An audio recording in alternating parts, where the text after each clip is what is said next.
네, 사역을 하면서 참 많은 고백과 다짐을 보게 됩니다.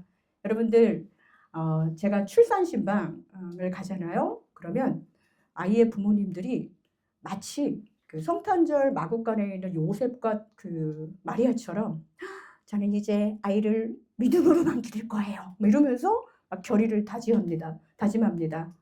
그러나 그 고백이 사실 그렇게 오래 가지 않아요. 아이가 공부를 해야 되면, 또 뭔가 액티비티를 하게 되면 주일 예배가 잘 지켜지지 않을 때도 있고, 오히려 어머니들이 믿음으로 고백해 놓고 그것을 지키지 못할 때가 더 많이 있습니다. 신앙생활 시작해서 저희도 이제 새가족 환영회를 이전에 했었는데요. 그때는 막 이 교회가 너무 좋고 저마다 나는 이 교회의 일꾼이 되겠습니다라고 말하지만 그 유효 기간이 길지 않아요. 제가 자주 강조하는 말이 있습니다. 신앙생활은 체험보다 고백이에요. 그런데 문제는 뭐냐? 고백이라를 하는 이 입술이 너무 가볍다는 거예요. 너무도 이 입술의 고백이 쉽게 변해버린다는 것입니다.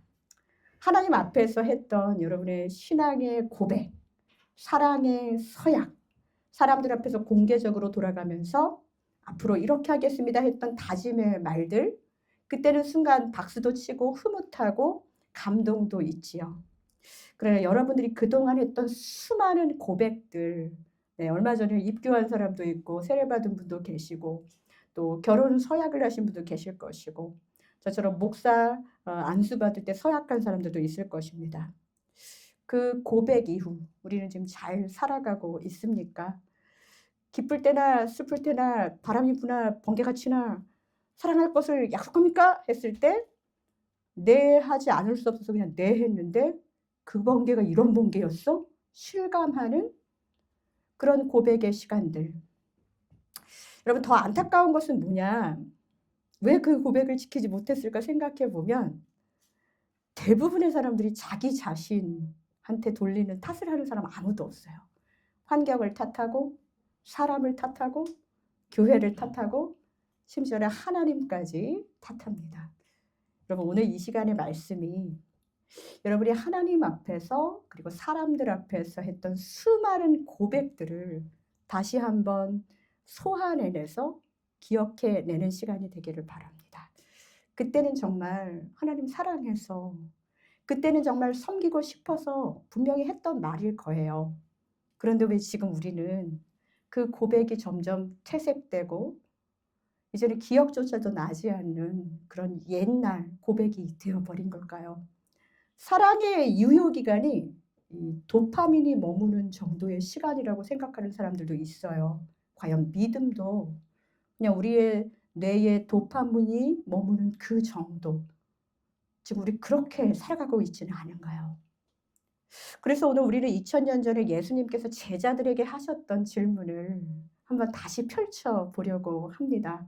오늘의 말씀 제일 처음은 이렇게 시작을 합니다. 예수님이 사람들이 나를 어떻게 생각하냐라는 사람들의 고백을 제자들에게 물으십니다. 말씀을 읽다 보면 그런 생각이 들 수도 있어요.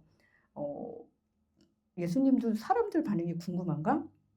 여러분, 저기 사람들이 저를 뭐라고 하나요? 관심이 없죠. 예? 뭐라도 한마디로 해도 해야지 이 분위기가 어떻게 해결이 될 텐데.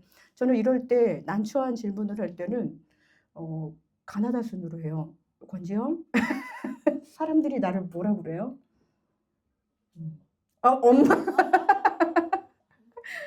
그동안 나를 엄마로 생각한 거예요? 감사합니다. 네. 이렇게 질문하면 사실은 당황스러워요. 예수님은 단순히 그냥 여론조사하려고 이 질문을 한 게 아니에요. 28절을 보면은요. 오늘 보면 28절 보면은 예수님을 더러는 누구라고 했어요? 세례요한. 더러는 엘리야. 때로는 선지자 중에 하나다. 이렇게 얘기했어요. 그 말은 뭐예요? 정확하지 않다. 예수님이 사람들이 그렇게 얘기를 하지만 그 말이 예수님을 딱 정확하게 이야기해 주는 건 아닙니다. 사람들이 예수님이 괜찮은 사람이라고 생각해서 높이 평가를 했어요. 하지만 그 평가는 여전히 틀린 평가입니다. 우리는 예수님이 세례 요한이 아니라는 것을 알고 있어요. 엘리야도 아니라는 것을 알고 있습니다. 여러분도 가끔씩은 좀 억울할 때가 있지요. 사람들이 내가 아는, 내가 생각하는 그런 마음으로 나를 바라봐 주지 않을 때. 그런데 사람들이 이렇대요 하는 평판이나 소문이 예수님에 대한 충분한 대답이 될 수 없다는 것을 예수님은 먼저 이야기하고 계신 거예요. 그러니까 여러분들에게 어떤 사람이 와서 예수님 이렇다며, 예수님이 그렇다며, 교회가 그렇다며 라고 하는 이야기에 대해서 여러분들이 흔들리지 말아야 될 것은, 그것은 그냥 사람들이 하는 이야기라는 거예요. 사람들의 이해는 언제나 불완전합니다. 그냥 경험하지 않고 관계하지 않고 그저 멀리서 보고 하는 말은 영적인 생명력이 없다라는 것이죠. 저도 집에서 예배 드릴 때 여자 목사가 집에서 예배한다는 말만 듣고 와보지 않은 사람이 100% 이단이야 이렇게 말하는 사람도 있었어요. 갖고 있는 들리는 소문과 데이터에 의해서 이단 문제 연구 뭐 이런 얘기 강의 들어보니까 요즘 이대 교주들은 메이저 이대 교주들은 다 여자래요. 그러니까 그렇게 생각할 수 있었겠구나. 그렇지만 그것은 참이 아닙니다. 사람들의 이해는 언제나 불완전해요. 오늘 우리가 이제는 예수님을 자기 수준으로만 이해하는 거, 자기 기대만큼만 해석하는 거, 이것에 대해서 우리가 조금 부끄러워하면서 사람들의 고백으로 우리 예수님을 평가하지 않았으면 좋겠습니다. 예수님이 진짜 궁금했던 것은 무엇이냐? 남들이 나를 뭐라고 하더냐? 그게 중요하지 않아요. 너희는 나를 누구라고 하느냐? 너는 나를 어떻게 생각하느냐? 이것을 우리 안에 질문으로 한다면 나는 예수님을 누구로 알고 고백하고 있느냐입니다. 여러분들은 아마 목사가 해석하고 설교하는 예수님에 대해서는 많이 들으셨을 거예요. 그런데 제가 여러분한테 딱 질문했을 때 여러분은 예수님을 누구라고 고백하십니까? 했을 때 머뭇거리지 않고 망설이지 않고 고백하실 수 있습니까? 네. 그 대답을 우리가 준비해야 된다는 것이죠. 사람들의 고백이 아니라 이제 제자들의 고백이, 예수님은 이 제자들의 고백에 대해서 관심을 가지셨어요. 사람의 평판에 매이지 않으셨던 예수님, 그 대답에 이 말씀을 들으면요, 나 세례요한 아닌데, 나 엘리야 아닌데 이런 말 안 하세요. 그럼 뭐야? 사람들의 이야기에 대꾸하지 않으시고 바로 질문을 바꾸세요. 너희는 나를 누구라 하느냐? I don't care. 누가 나를 뭐로 생각하든지. 나의 관심은 너희야. 여기서 너희가 누구죠? 네, 제자들이죠. 예수님은 지금 책임도 없고 헌신도 없는 불특정 다수를 붙잡고 이 질문을 하신 게 아니에요. 병고침만 받고 떠나는 사람들, 떡 먹고 배부름만 경험한 사람들, 또 기적의 혜택만 누리고 자기 삶으로 돌아가서 예수를 잊고 사는 사람들에게 이 질문을 던진 것이 아니라는 거예요. 저 역시도 아야나 교회 성도님들에게 묻고 있는 것입니다. 여러분, 우리가 함께 1년을 예배했어요. 이제 다다음 주 되면 여기 온 지 이제 1년 되네요. 와, 여러분. 예수님과 함께 걸어온 사람들, 가장 가까이에서 말씀을 듣고 또 기적을 보고 은혜를 경험한 사람들에게 묻고 있는데, 여러분도 예수님에 대한 경험이 있고 추억이 있잖아요. 이 질문은 굉장히 관계적인 질문입니다. 저를 한번 따라해 볼까요? 신앙생활은 관계이다. 네. 근데 너와 나 사람과의 관계 전에 예수님과의 관계. 관계라는 게 잘 지내고 못 지내고 싸우고 이런 관계도 있지만 예수님을 내가 정말 어떻게 생각하고 있느냐, 이 관계의 질문에 있어서 여러분들 답하실 수 있는 답을 준비하셔야 됩니다. 신앙은 그냥 예수님 모르는 불특정 다수가 군중의 그 반응으로 결정되는 것이 아니라 여러분과 예수님이 관계 안에서 고백으로 드러나는 것이기 때문입니다. 제가 지금 막 시킬까 봐 막 걱정되시는 분 계신가요? 네. 걱정하지 마시고 이 말씀을 들으셨으면 좋겠어요. 예수님의 질문은 너희 각 사람에게 예수님은 어떤 의미인지를 묻고 계십니다. 제자들의 반응이 그걸 물었을 때 어땠는지 제가 일부 예배 때 아까 여러분들은 예수님을 어떻게 생각하십니까? 딱 하고 물었어요. 뭐라고 하셨는지 아세요? 딱 이 분위기였어요. 네. 성경에는 나오지 않지만 아마 잠시 정적이 흘렀을 수도 있어요.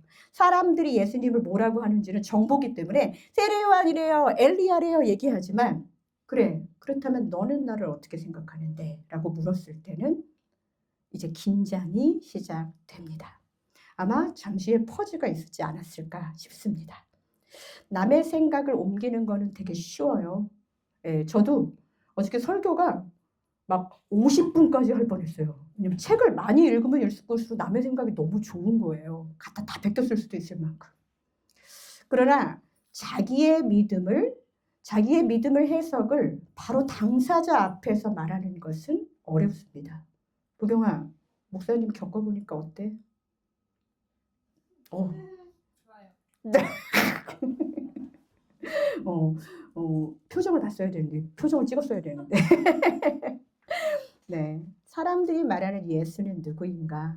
이 객관적 질문에서 이제 한 걸음 더 나아가서 우리는 이제 주관적이고 개인적이고 관계적인 질문에 대답을 할 수 있는 우리 아이하나 교회 성도님 되시기를 축복합니다. 그래서 저는 그 샘플이 있어야 되잖아요. 베드로가 오늘 고백한 거예요. 뭐라고 고백했나요? 주는 그리스도 신이다. 그렇죠? 마가복음에서는 주는 그리스도라고 이야기했어요. 마태복음에서는 주는 그리스도시요 살아계신 하나님의 아들이라고 그랬고 누가복음에서는 하나님의 그리스도라고 그렇게 이야기했어요. 왜 다르게 얘기했을까요? 네, 똑같은 말인데 듣는 사람의 그 관점에 따라서 조금씩 다르게 얘기할 수 있죠. 네. 저는 이 말에서 공통되는 베드로의 고백이 있었다는 것을 우리는 발견할 수 있습니다. 뭐죠? 주는 그리스도. 네. 그리스도 살아계신 하나님 그러잖아요. 자, 그리스도가 무슨 뜻인지 우리는 알고 있습니다. 그리스도는 크리스토스, 헬라어죠. 그리스도, 히브리어로는 메시아, 기름 부음을 받은 자. 기름을 아무나 붓는 게 아니었어요. 훌륭한 분, 적당히 괜찮은 사람한테 붓는 것이 아니라 메시아.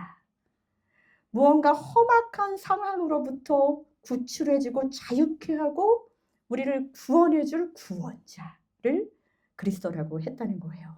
그러니까 베드로는 예수님을 겪어봤잖아요. 자, 이제 내가 잘 봐. 보리떡 5개, 물고기 2마리 가지고 5,000명 먹는 거 보여줄게. 그것도 봤어요. 자, 이제 제가 이제 눈이 떠질 거야. 지금 안 보이지만 다 보여줬어. 베드로나 제자들에게 메시아의 의미는 자기가 못하는 거, 자기가 고치지 못하는 거, 자기가 해결하지 못하는 문제를 해주는 그 그리스도, 지금까지 경험한 그리스도의 모습이었어요. 그렇기 때문에 하나님께서 자신을 위해서 보내신 분이라는 것을 믿어 의심치 않았지만 여기서 질문, 이 고백은 완전한 고백이었을까요? 불완전한 고백이었을까요? 네? 성경에 나온다고 다 완전한 게 아니에요. 여러분들이 했던 숱한 고백처럼 베드로의 고백도 완전한 고백은 아니었어요. 그러나 예수님은 그것을 기뻐하시면서 마태복음에서 베드로야 내가 너에게 이르노니 너는 베드로라. 이 반석 위에 내가 교회를 세우리니 음부의 권세가 이기지 못하리라. 예수님이 이런 분이에요. 완전하지 못한 고백 속에서도 바른 고백을 했으면 거기에서 하나님의 역사, 교회가 시작됩니다. 우리 완벽해서 아야나 교회가 시작된 게 아니에요. 이 교회에 제가 완벽하고 뭔가가 막 대단해서 교회를 막 사람들이 저보러 되게 용감하대요. 아니에요. 용감한 분들은 여러분이세요. 뭐 믿고 여기 오셨어요? 하나님 믿고 오신 거잖아요. 사람이 저는 이런 교회를 하겠습니다라는 저의 포부와 계획, 이 입술의 고백은 절반 정도예요. 나머지는 그 온전하지 못한 불완전한 고백 위에 주님께서 예배를 하게 하시고 교회를 세우신 것입니다. 그리고 천국 열쇠를 약속하셨죠. 그런데 우리는 여기서 뜻밖의 장면을 보게 됩니다. 30절을 한번 볼까요? 네. 오늘 본문 30절. 네, 찾으실 수 있는 분들은 같이 한번 읽겠습니다. 시작. 이에 자기의 일을 아무에게도 말하지 말라 경고하시고. 되게 신기하죠? 예수님에 대해서 바르게 고백했는데 말하지 말라고 경고를 해요. 보통은 이제 잘하면 박수하고 막 온천하에 퍼뜨리라고 할 텐데 이 말을 말하지 말라고 합니다. 자, 여기서 우리는 한 번 더 생각을 해야 돼요. 예수님이 바르게 고백한 베드로의 고백을 아무에게도 말하지 말라고 한 이유가 무엇이었을까요? 맞추시는 분들에게는 트램폴린을 한번 탈 수 있는 기회를 좀 110파운드 안 넘으면 네. 혹시 아실까요? 여러분, 고백이 완전하지 않지요. 틀린 고백, 세례 요한, 엘리야 뭐 이런 거 얘기했던 그 틀린 고백에 대해서는 아무 말도 안 하셨어요. 아니 그런 거 말하지 마 이런 말 하지 않았어요. 그런데 바른 고백을 오히려 말하지 말라고 하십니다.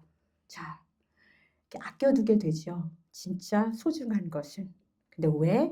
아직은 그것을 이렇게 터뜨릴 때가 아니에요. 제가 아이 하나 교회 개척했을 때 사실은 시아버지도 모르고 며느리도 모르고 그냥 조용히 개척했어요. 왜? 이거는 진짜 중요한 것은 우리 안에 먼저 견고한 교회가 세워지는 게 먼저였고 누가 아느냐가 중요한 게 아니라 하나님이 우리를 기뻐하시는 모습으로 우리가 세워져 가는 게 중요했기 때문이에요. 자, 베드로는 아까 음식 많이 만들어주시고 배불리 먹여주시는 예수님을 경험했다고 했어요.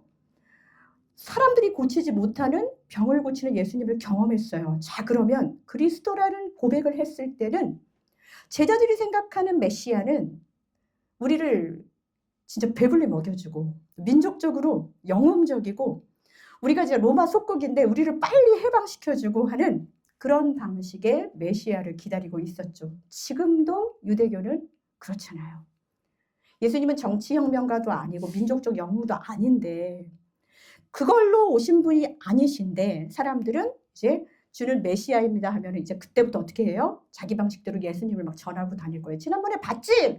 그거 다 이렇게 다 먹이고 죽은 사람 살리고 병자 고치고 봤잖아 하면서 그게 전부이냐? 마치 맞는 말을 하면서도 틀리게 믿을 수 있다는 것을 이 고백 속에서 볼 수 있습니다. 여러분은 성경을 많이 그동안 들었기 때문에 주는 그리스도시요라는 고백은 누구나 할 수 있어요. 그런데 이렇게 맞는 말을 하면서도 틀리게 예수님을 고백하고 틀리게 해석할 수 있다는 말이에요. 예수님은 이것을 경고하신 것입니다. 사람들은 먼저 정답을 말할 수는 있어도 그 정답의 무게와 진정한 내용을 배우는 것은 쉽지 않아요. 예를 들면 저는 교사가 되겠습니다. 저는 의사가 되겠습니다. 라고 말할 때 저도 이제 물어보면 교사 왜 좋냐 그러면 봉급은 적지만 방학이 많아서 또 의사 왜 좋냐 그러면 뭐 돈을 많이 벌어서 이렇게 좋은 부분은 보지만 의사에 대한 그 정체성 안에 교사에 대한 정체성에는 뭐가 있어요? 오랜 공부와 훈련과 책임과 감정적 소모와 희생의 무게 이런 것들을 아직 생각을 제대로 안 하고 일단은 그거가 되겠다고 고백하는 거예요. 그리스도인도 마찬가지입니다. 지금 베드로가 이야기한 주는 그리스도시요 살아계신 하나님의 아들이십니다. 주님을 이제 조금씩 고백하기는 시작하지만 그가 경험했던 예수 그리스도는 정말 기적을 행하시고 자기가 못하는 것을 하면서 틀리지는 않았지만 맞는 고백을 했지만 그 안에서 해석이 달라질 수 있었기 때문이지요. 자, 그렇기 때문에 이 제자들의 고백, 베드로의 고백, 또 여러분들의 고백이 중요하지만 사실은 고백 그 이유가 더 중요합니다. 고백 그 이유를 한번 보겠습니다. 자, 우리 같이 한번 읽을까요? 고백 그 이유, 자기 십자가를 지는 것. 네, 자기. 자기를 크게 해달라고 했더니 은솔이가 별표까지 쳐줬어요. 자기 십자가를 지는 것입니다. 우리 31절과 32절의 말씀을 같이 한번 좀 읽겠습니다. 함께 읽겠습니다.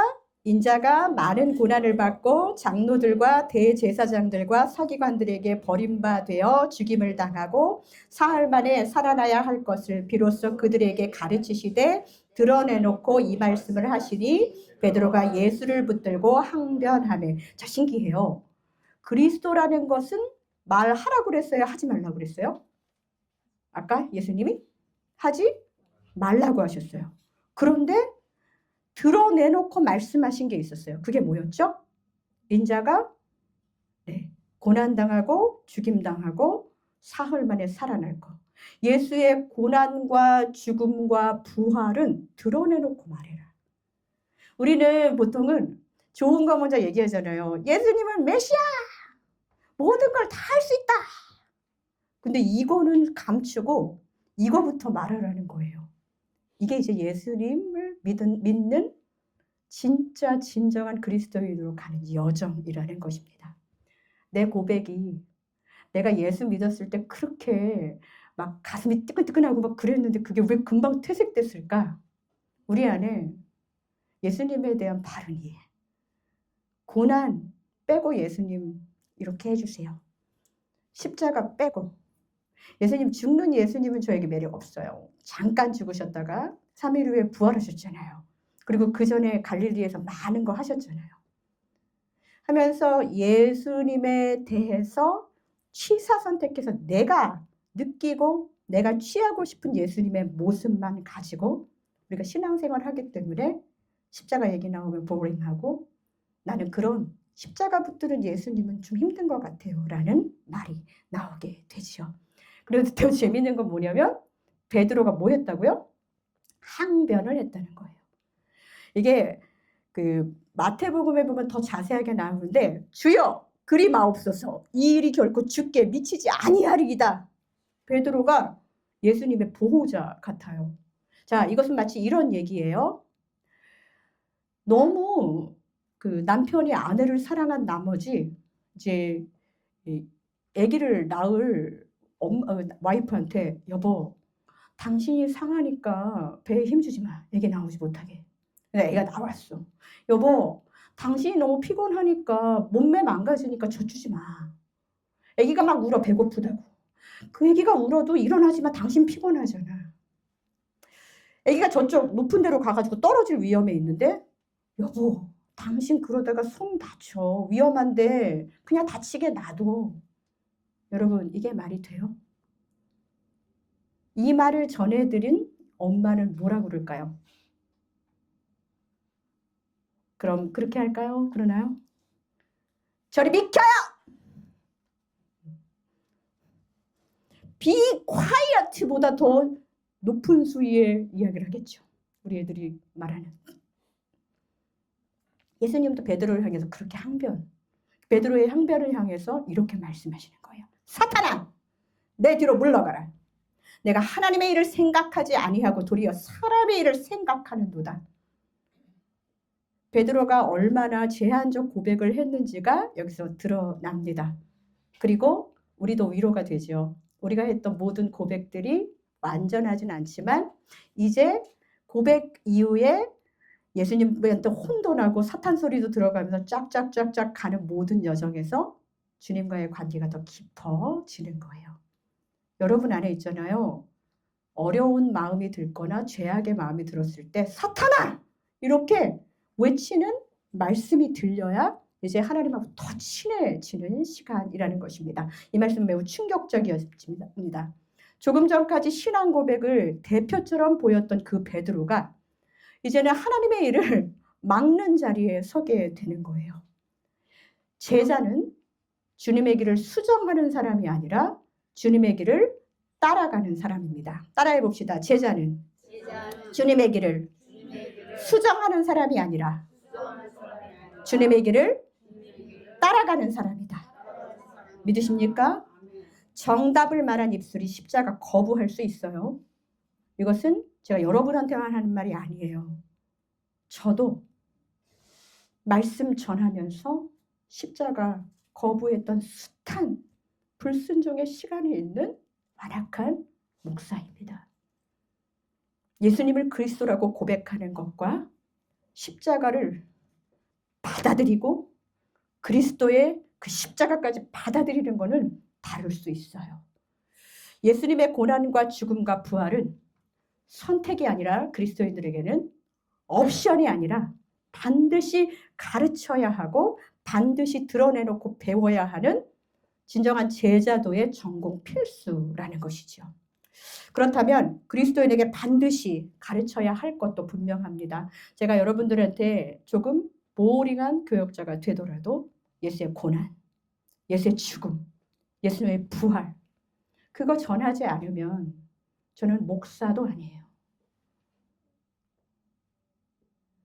신앙생활은 경험보다 고백이 중요하다고 말했습니다. 그러나 이 고백도 완전하지 않아요. 고백 그 이유가 더 중요합니다. 여러분이 하나님 앞에서 직분 받았을 때, 세례 받았을 때, 입교했을 때, 또 처음 교회를 나왔을 때 어떤 기대를 가지고 나왔든지 그 고백이 내가 틀렸어가 아니라 거기부터 시작하는 것입니다. 하나님은 베드로의 불완전한 고백 위에 교회를 세우셨어요. 든든한 반석은 베드로의 불완전한 고백이 아니라 예수, 그리스도가 든든한 것입니다. 십자가의 영광, 고난 없는 승리, 낮아짐 없는 그냥 내가 원하는 대로 높아지는 마음, 그것이 예수님께서 숱한 시간 동안에 물리치셨던 사람의 생각, 뒤로 물러나야 될 사탄의 유혹이라는 것입니다. 그렇다면 지금 여러분 앞에 사탄아 내 뒤로 물러가라 하는 그 마음이 무엇인지 우리 모두가 하나씩 갖고 있어요. 하나뿐이겠어요? 더 되지요. 하나님 순종하기 싫어요. 사탄아 내 뒤로 물러가라. 하나님 사랑하기 싫어요. 사탄아 내 뒤로 물러가라. 오늘 일부 예배 때 저희 교회에 저 폴트 워싱턴에서 오시는 분이 계시거든요. 그분이 오늘 1시간 일찍 일어났는데 오는 게 너무 힘들다는 거예요. 다리 2번 건너고. 근데 제 얼굴이 딱 떠오르면서 사탄아 내 뒤로 물러가라. 제가 그렇게 무섭게 생겼어요? 제 얼굴이 떠오르면서 벌떡 일어나셨다고 하는 거예요. 그런 용도로 사용된다면 제 얼굴을 기억하셔도 괜찮겠습니다. 예수님은 그러면서 말씀을 이어가십니다. 오늘 보면 34절 힘차게 한번 읽겠습니다. 무리와 제자들을 불러 이르시되 누구든지 나를 따라오려거든 자기를 부인하고 자기 십자가를 지고 나를 따를 것이니라. 아멘. 여러분 긴장된다. 이거 물어보기. 예수님 따라 살기 원하셔서 이곳에 계신가요? 그냥 딴 사람 따라오신 분도 있지 않나요? 상관없어요.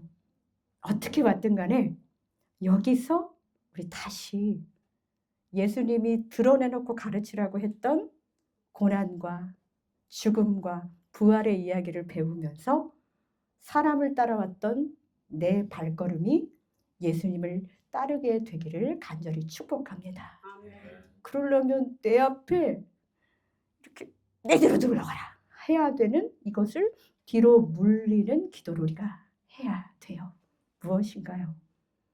내 앞에 놓인 엄청난 과거의 상처들, 경험들 이거 그대로 여기 앞에 두고 예수님 따르는 거 어려워요. 왜냐하면 따를 때마다 십자가 질 때마다 걸림돌 때문에 자꾸 넘어지거든요. 십자가도 무거운데. 베드로는 되게 신기한 말이요. 이게 헬라어 원어에 보면은요. 사탄아 내 뒤로 물러가라 하는 그 뒤로 하고요. 나를 따라오라 할 때 그 내 뒤에서 따라오라는 말에 그 이야기가 원어로 똑같아요. 자, 이 말이 무슨 말일까요? 내 뒤로 가서 나보다 앞서가지 말고 제자의 자리를 찾아라. 예요. 하나님의 위치에 내가 있지 않고 너는 피조물의 자리로 돌아가라. 스승의 길을 네가 정하려 하지 말고 한번 예수님을 따라 살아 봐라. 제자는 예수님 앞에서 길을 지시하는 사람이 아니에요. 자, 그렇다면 우리들의 기도가 안전한지 한번 보세요. 하나님, 요거 요렇게 해주시고 저거 저렇게 해주시고, 제가 오늘 요걸 하는데 요 시간이 비는데 그 시간에는 딱 맞춰가지고서는 나 간식 사주고 밥 사줄 사람 만나게 해주시고, 자기가 스케줄 정하고. 예수님이 나를 위해서 십자가에 돌아가시는 그 구원자를 한낱 내 스케줄 관리하는 삶의 매니저, 그 정도로 생각하고 길을 지시하고 컨트롤하는 그 마음, 그것이 우리가 뒤로 물러나야 하는 마음입니다. 여러분, 기도하면 됐지가 아니라 내가 진짜 뒤로 물러나야 할 마음을 붙잡고 기도하는 내 모습을 봤다면 깜짝 놀라시면서 사탄아, 이 마음 내대로 물러가라 선포하고 승리하시는 여러분 되기를 간절히 축복합니다. 그 에이든 월슨 토저라는 분이 그런 말을 했어요. 십자가를 다른 사람과 함께 공동으로 지고 갈 수 없다는 진리를 항상 명심하라. 자기 십자가를 져야 된다고 했어요. 교회를 데리고 여기까지 왔어요. 그런데 각자 하나의 십자가씩 다 나눠주니까 나는 이런 거 받으려고 오지 않았는데요. 그런데 그거는 그냥 그 인생에 주어진 자기 십자가가 있다는 거예요. 예수님을 따르게 되면 다른 사람들이 다 책가방 메고 학교 가는데 나만 아무것도 안 가져왔을 때 이상한 것처럼 그리스도인들에게는 예수의 십자가를 매지 않은 게 이상하게 되는 거예요. 우리 이제 이 영적인 경험을 이 공동체를 통해서 함께 하기를 원합니다. 십자가 함께 우리가 자기 십자가 졌을 때 예수님이 그냥 그 십자가 벌든으로 남겨두시지 않아요. 자기 십자가를 진다는 것은, 자기를 부인한다는 것은 나를 학대하거나 금욕스럽게 밥 안 먹고 잠 안 자고 이런 걸 말하는 게 아니에요. 그러니까 지금 1시간 일찍 일어나셔서 졸리신 분은 주무셔도 괜찮아요. 인터넷으로 설교 들으셔도 괜찮으니까 안식하세요. 이런 말 하면 눈이 막 반짝반짝해요. 여러분, 신앙생활 저는 솔직히 도파민으로 시작했어요 하시는 분들 많아요. 저도 그랬어요. 교회 오는 게 좋아서, 오빠들이 잘해줘서. 신앙은 감동으로, 감정으로 시작할 수 있지만 우리의 신앙이 이제 거기서 머물면 안 되고 이제는 진짜 십자가 지고 따르는 그런, 예수님이 전체 사람들을 두고 말하는 고백이 아니라, 보경아, 나는 너가 나를 어떻게 생각해? 정은아, 네가 나를 어떻게 생각해? 했을 때 예수님에 대한 나만의 정의, 예수님과 함께한 그 경험으로 주님은 나에게 이런 분입니다 하는 그 정의가, 그 개념이 여러분 안에 확실하게 있는 그런 고백과 고백 그 이후에 자기 부인과 자기 십자가가 있는 신앙생활 누리시기를 간절히 축복합니다.